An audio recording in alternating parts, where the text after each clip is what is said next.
Uhum.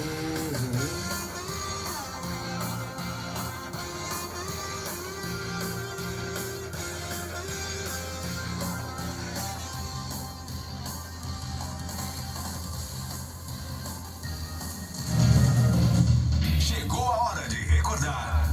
No Arena 104, as grandes histórias que marcaram a nossa cidade. Bem-vindo ao quadro Lendas do Esporte de Rondonópolis, onde a memória vira inspiração para o futuro. A apresentação: Luciano Feitosa e Matheus Batista. Muito bem, minha gente, como já fizemos aqui na nossa abertura, na nossa programação, Lendas do Esporte aqui na 104 FM, essa rádio do seu, do meu, do nosso coração. Hoje a gente recebe, né, o professor Sidney, que está aqui, Sidney Fernandes, para você que de repente já teve o privilégio de ser um dos alunos do professor Sidney Fernandes, já manda a sua mensagem hoje aqui na rádio. O nosso bate-papo por aqui é com ele. Satisfação em te receber aqui, professor Sidney Fernandes, bem-vindo aqui à 104 FM.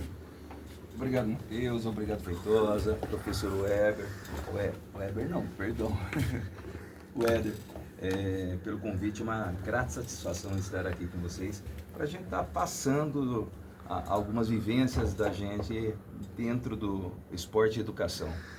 Opa, que bacana, hein? A gente tem a grata satisfação, como já apresentamos aqui no início, né, um pouquinho da sua biografia, aqui, a sua história. Fala pra gente daqui da sua chegada aqui no Mato Grosso, principalmente aqui na cidade de Rondonópolis, e como foi que você começou os trabalhos por aqui na área da educação física e do esporte.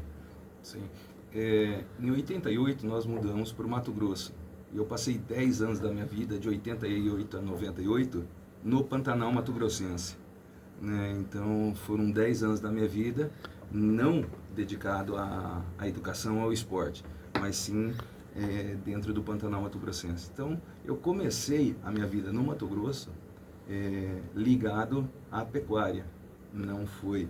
E aí pelo destino, a gente fala, o prefeito da cidade de Santo Antônio do Leverger falou que se ficasse um aluno na escola rural, fecharia a escola.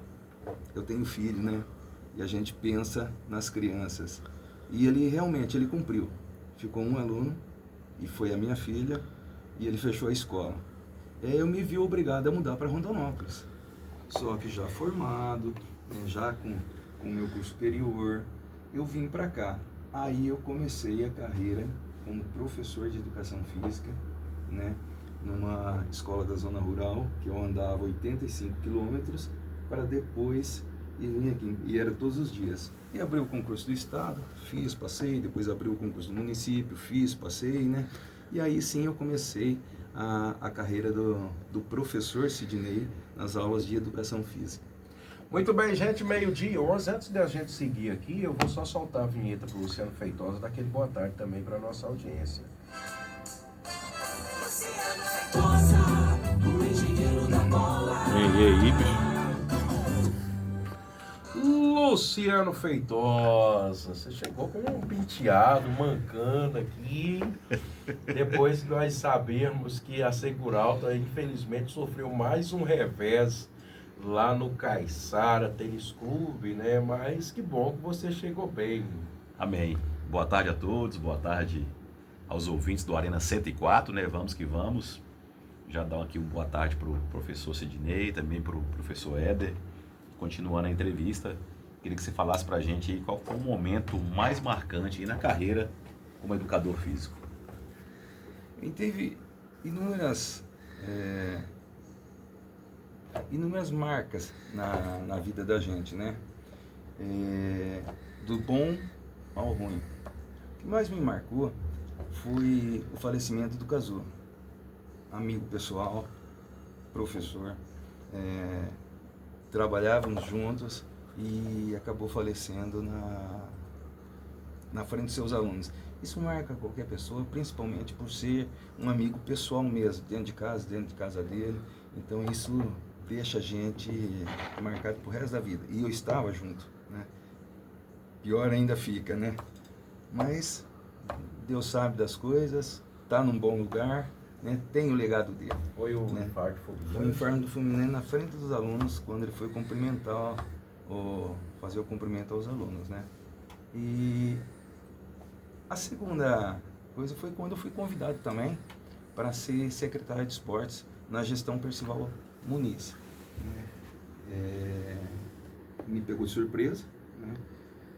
Não tinha a ideia de ser secretário, de estar secretário, mas veio o convite, avaliamos e vi que dava certo, né? Quer dizer, que tinha muita coisa para ser feita em Rondonópolis, apesar dos recursos escassos, mas tinha como fazer, né? E a primeira coisa que a gente brigou para fazer foi separar a Secretaria de Esportes com a de Cultura, porque apesar de ser irmãs, elas têm distintas, né, o trabalho delas. E conseguimos em julho, se não me falha a memória, de 2013, desvincular a Secretaria de Esportes de um lado, a Secretaria de Cultura de outro, né? Graças a Deus. Além da Secretaria de Esporte, na sua chegada, qual foi a primeira escola que você chegou a trabalhar? E nesse período ainda, dentro daquela pergunta que o Luciano Feitosa fez, desses momentos que marca, assim, dessas escolas que você chegou a trabalhar, qual foi aquela que mais te marcou, assim, que você leva assim no coração e fala que realmente deixou um bom legado, não só para a escola, mas agregou também para o município da nossa cidade? Sim, a primeira escola que realmente, e que não tem como a gente esquecer, que eu trabalhei 20 anos, foi a escola Odorico Leocádio da Rosa, no Belo Horizonte, né? É uma escola que me recebeu de braços abertos, eu abracei a escola, né? E tinha alguns alunos problemas, e o que marca a gente foi conseguir tirar alguns problemas das crianças através do esporte, através da educação, né? Tirar ele, que a gente fala assim, tirar da malandragem, né? E isso gratifica a gente pelo trabalho feito com a criança, tirar ele de uma situação que poderia ser ruim para ele, né? É ruim para o pai, mas é muito pior para ele, né? Para a criança. A gente conseguiu, com algumas crianças, tirar ele da malandragem. Qual a sua visão hoje, professor, sobre o esporte de Rondonópolis em 2025?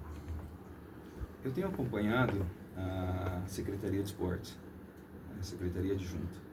Eles vêm desenvolvendo um trabalho de buscar o esporte da sua base. Porque a gente fala muito em esporte amador, do adulto, mas não existe o adulto se não tiver a criança. E se a gente não conseguir trabalhar essa educação, né, sem pular etapas das crianças, porque muitas vezes se pula etapa. Criança de 5, 6, 7 anos, ela tem uma etapa, né, para trabalhar ela. Então a gente tem que trabalhar isso. E eu estou vendo na gestão atual uma vontade de se trabalhar isso. Em várias modalidades a gente vê que tem já professores de Muay Thai, de natação, né, de futebol de salão, e isso com certeza vai dar resultados, não agora, mas para o ano que vem a criança começa a crescer um pouquinho, e vai dar resultado para Rondonópolis, fazer com que ela goste do esporte. Para a gente fechar esse bloco aqui, você que esteve na Câmara de Vereadores, já passa aqui para os nossos ouvintes, né, o período que o senhor esteve por lá, e em termos do esporte, né, que é muito cobrado, em termos de projetos, de realizações, na sua ação como vereador, qual foi assim os seus projetos que você apresentou também, que deixou legado aqui para o benefício do esporte na cidade de Rondonópolis? Nós montamos um projeto, o Bolsa Atleta, que já vinha vindo de outras épocas, e no projeto ele beneficiava não só o atleta, mas como técnico também, bolsa técnico, né? E o gestor, o projeto foi aprovado na Câmara, foi ao prefeito, o prefeito não sancionou, ele vetou a parte do bolsa técnico. O que nós fizemos? Eu pedi para os colegas, né, que acompanhassem o veto do prefeito. acompanharam o veto do prefeito, só que nunca teve nenhuma outra movimentação para que se pagasse realmente o Bolsa Atleta para as crianças. Já que o Bolsa Técnico tinha sido vetado, né, que eu acho justo o técnico que trabalha aqui, que ele desempenha a sua função ali, para que ele também recebesse. Ele está levando o nome de Rondonópolis, não é o nome dele. Porque quando você vai em qualquer competição, eles falam Rondonópolis. Eles não falam lá o professor Éder, não falam lá o professor Elias, professor Wagner, eles falam Rondonópolis. E eu achei injusto, mas conversando com os professores, falei, não, Sidney, deixa dessa forma, para nós estar de bom tamanho. A criança recebendo já nos ajuda muito. E o gestor não colocou em prática. Isso é um dos projetos. O projeto que também não foi colocado em prática foi o Museu do Esporte. Nós juntamos, eu e o vereador Rony, né, para montar o Museu do Esporte. Deu certo a aprovação, conseguimos a aprovação tudinho. O prefeito homologou, só que não colocava em prática. Pô, tem muita gente do esporte que é excepcional. Gilson Lira, né, e outras pessoas que contribuíram absurdamente para o esporte em Rondonópolis e poderiam estar no museu, né? E por enquanto está em prática. Eu espero que essa gestão, né, assuma o compromisso de colocar em prática o Museu do Esporte, porque a criança que vai, ou o jovem, ou o adulto, ele vai conhecer realmente quem foi o esporte em Rondonópolis, quem contribuiu, qual foi o jogador, o time União que foi campeão, que todo mundo torcia para que o União fosse campeão, né? E nunca era, chegava na beirada e não era, mas hoje tem lá a fotografia deles, coloca no museu. Pô. Isso aí é uma realidade que a gente podia estar vivendo e a gente conhecer realmente a fundo o nosso esporte. A questão de aula de educação física, depois de conversado, tudo acertado, alinhado, passar para 3 aulas, tudo certinho, a Câmara aprovou tudinho, né, porque não podia ser um projeto de lei, mas tinha que ser indicação. Depois de alinhado com o gestor, o que acontece? Ficou tudo acertado. Quando chega na hora, ele manda o documento dizendo que não cabia ao vereador criar a despesa para o município. Mas eu não podia esquecer que isso aí já estava alinhado. Então são coisas assim que até desestimulam a gente da política quando não tem um gestor que queira fazer pela cidade. E não interessa a pessoa, o pessoal, mas interessa quem? A comunidade. Pois é, infelizmente essa visão realmente ela foi muito colocada, né, em alguns períodos de alguma gestão, principalmente no que se refere ao esporte. Muito bem, nós vamos para o nosso intervalo, 12h21 agora. Daqui a pouquinho nós voltamos aqui, continuando o nosso bate-papo com ele, professor Sidney, vai estar aqui no Arena 104 no nosso próximo bloco.